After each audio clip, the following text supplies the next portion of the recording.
Okay. Thank you. And most of all, thank you to all the participants of the workshop yesterday who helped in making the results that I am going to present just now. We were talking yesterday in the Think Bike workshop, which is the thing of the Dutch Cycling Embassy. We were talking about the route from the north of Newcastle towards the city centre. And this is part of the route. First, let me explain a little bit about the Dutch Cycling Embassy. We are a cooperation of both private and public partners who are all involved in cycling infrastructure, cycling parking, engineering for cycling, cycling policy. We have researchers. They are all working together sort of as a gateway to the Dutch cycling experience. And we want to export or bring this expertise in cycling known to abroad.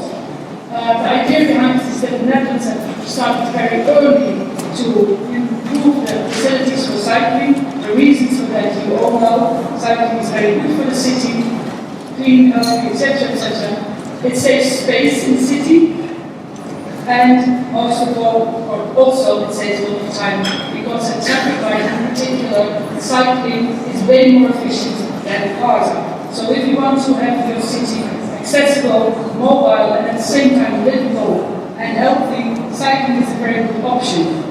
To get all these cyclists to make this such an efficient system of transport, you need to make it safe for all. That's what we've been doing in the Netherlands for the last 40 years, 40 years, and this is what we've been promoting in the workshop yesterday. The Netherlands has similar problems as you have in British cities. A lot of cars, taking up a lot of space in cars, and the cyclists being pushed away. The cyclists in the Netherlands and the citizens in the Netherlands didn't put up with those problems, and they wanted different solutions. And one of the very important parts of the solutions was to make a good policy for bicycling, and the network for bicycling is an essential element of this. And one part of the network which was developed very early on in the Netherlands, in Amsterdam, was Beatrix Hans. It was called Inner City Ring. And then this was laid out more bicycle friendly as it is now. It was not only more bicycle friendly, but also more friendly to public transport. It gave direct results. 56% extra cycling on this route alone. By doing that step by step, for instance, in this street, a high street, on the left-hand side, you saw the problems that cycling used to be facing, and stuck up between the cars and the parked cars and the public transport. Now they have a free lane for cycling. All these measurements that we've taken in the last 30 years added up to more cycling, and at the same time to less risk. You see here the Netherlands has a lot of cycling. This is the kilometers on the horizontal scale, the number of kilometers per person per day, and then on the vertical scale you see killed cyclists per 100 million kilometers. And the Netherlands has lots of kilometers per person per day and very few killed cyclists. And this resulted in what you see in many Dutch streets, all sorts of cyclists, young and old, immigrant cyclists that have never been cycling before and experienced Dutch cycling. The Dutch Cycling Embassy wants to connect all the knowledge and expertise in cycling in a group which is an access point for foreign countries to get this knowledge abroad. It's both on parking, on engineering, on road planning, traffic planning, city planning, so it's all linked together. One of the things the Dutch Cycling Embassy that does is cooperating with conferences like this, and a particular thing is doing Think Bike workshops. And the Think Bike workshop is what we did yesterday. It was Bas Halvers from Cato Coffee, one of the agencies that is part of the Cycling Embassy, and myself for the Dutch Cycling Embassy. These are all the partners in the Cycling Embassy, and Cato Coffee is on the right-hand side. What we did in the Think Bike workshop in Newcastle was that we took some of your excellent traffic engineers, traffic planners, like you, not only officers, but also cyclists, specialists from, let's say, the cycling campaign, the cycling forum.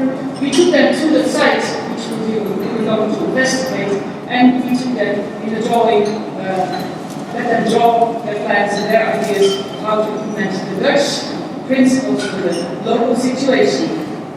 We were looking at the situation in the center, which is the viaduct and the roundabout of Clermont Road and the route that comes from Town Moor. It's sort of red. This was the initial issue. Let's look at this point. But very soon we thought it's not only this point.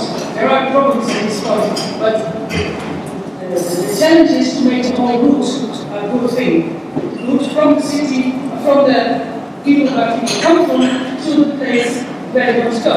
And where do we come from? Well, let's say from the circles of almost the north, which is Kempton, and students live, and they want to go to the city centre or to the university. They are below. And then you can see that this route, which is in black, can be a very well connection between those origins and destinations. So we made the issue a bit larger than just the roundabout and the viaduct. What you see if you come from Kenton is a very nice route over the Town Moor, giving you a very excellent, well, very special environment in the city. But on both sides it's fenced. On the northern side even 2 fences. Not the most comfortable for cyclists.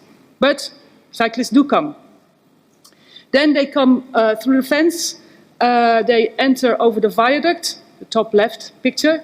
They come into a very large roundabout, where it's not only difficult for cyclists, but also for pedestrians to cross. Lots of space for cars, no dedicated space at all for cyclists. Speeds can be high, the volume of cars can be high, but not always.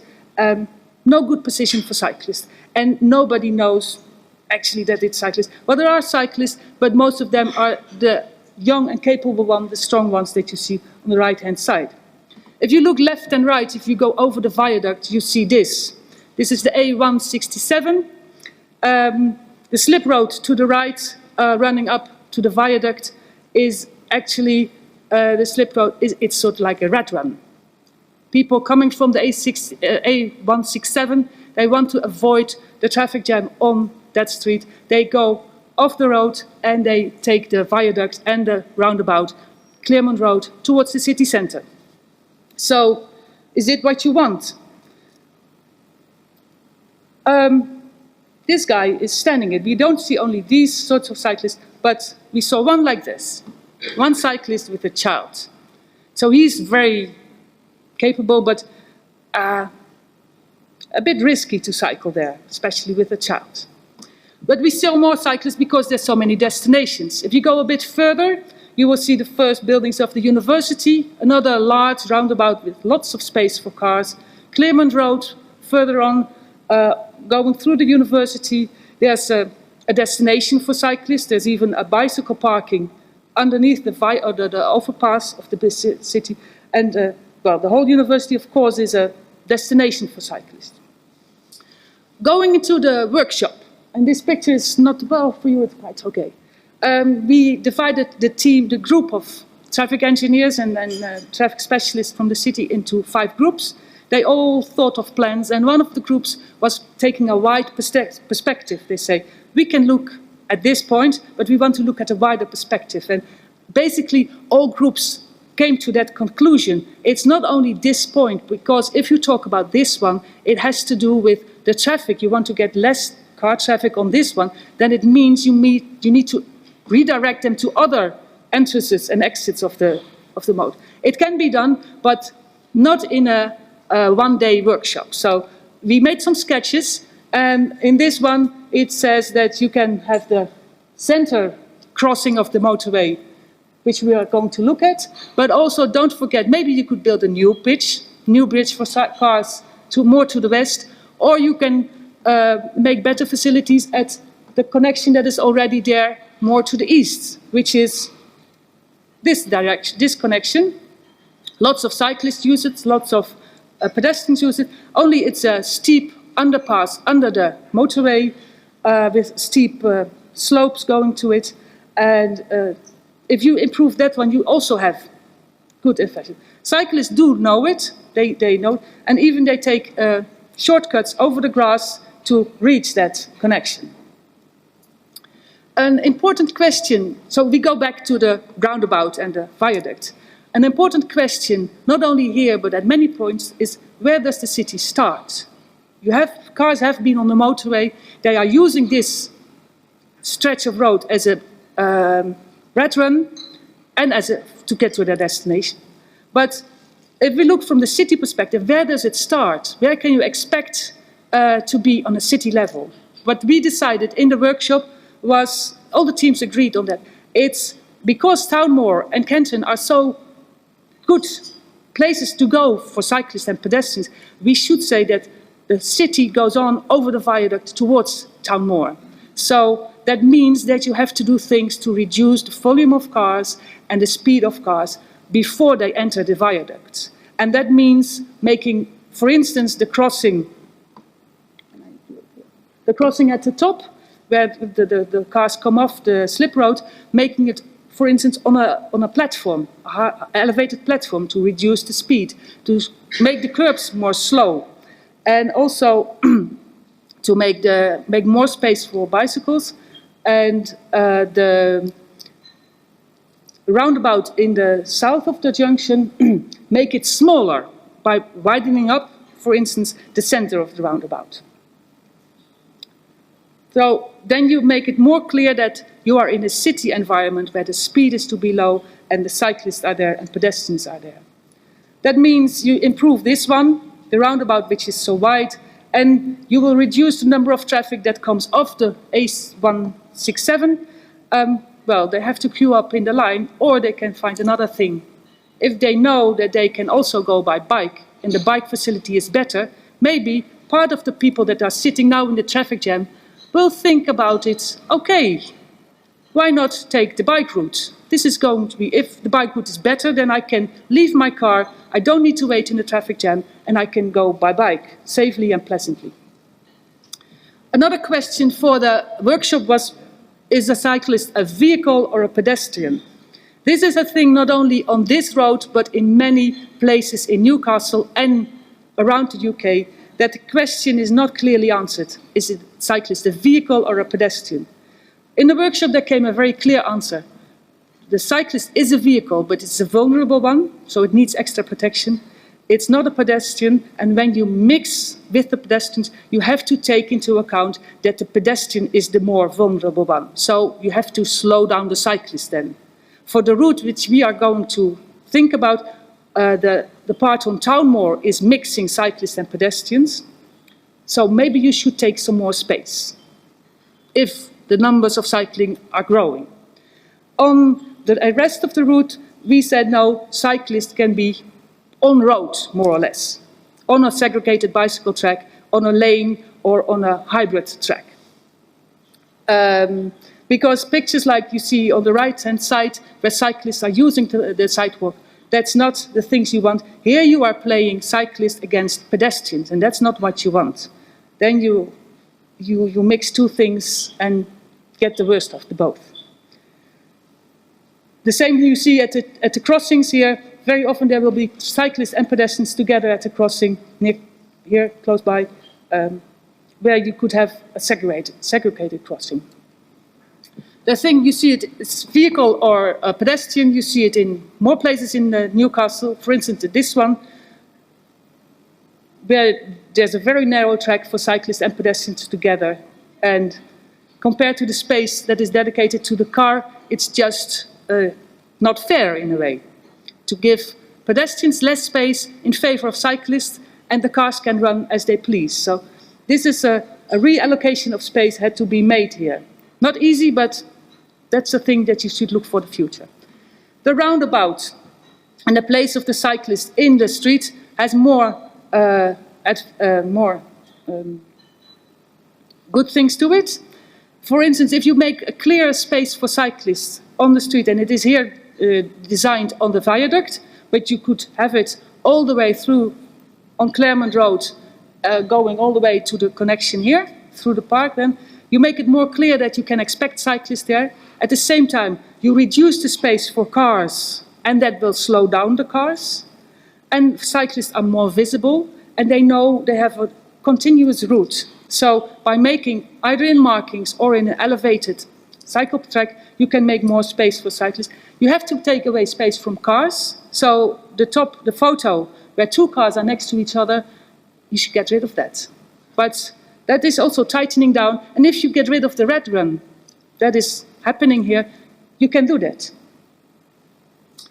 In doing so, you can make an excellent example, and that's what we think that Newcastle needs for cycling, an excellent and emblematic example of a good bicycle route, which is not just one stretch and then it stops again and then somewhere else, another thing. No, this route has potential, not only because of the viaduct, but the rest of the route has potential.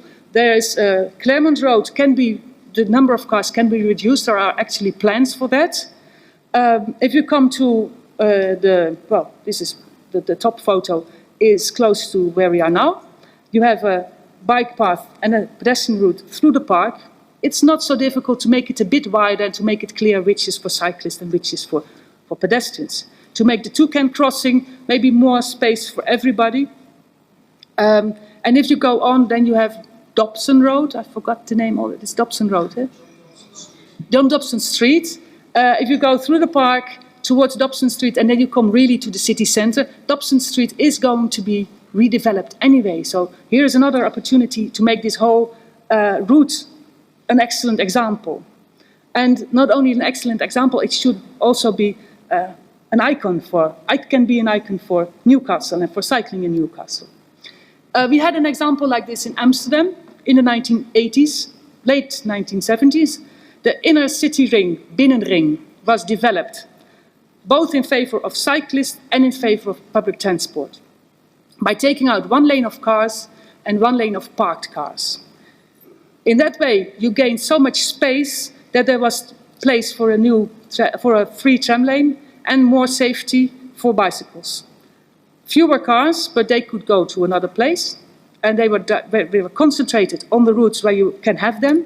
But this one was good for cyclists, and it gained a lot of new cyclists, 65% extra cycling on that route within a few years.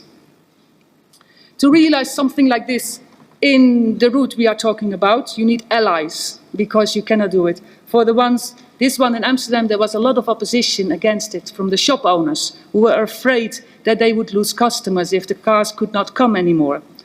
By now, the shop owners know that they will get way more customers by bicycle, because the cyclists can come in higher numbers than the cars could come, and the cyclists have more money to spend because they don't need to spend money on their car and their petrol.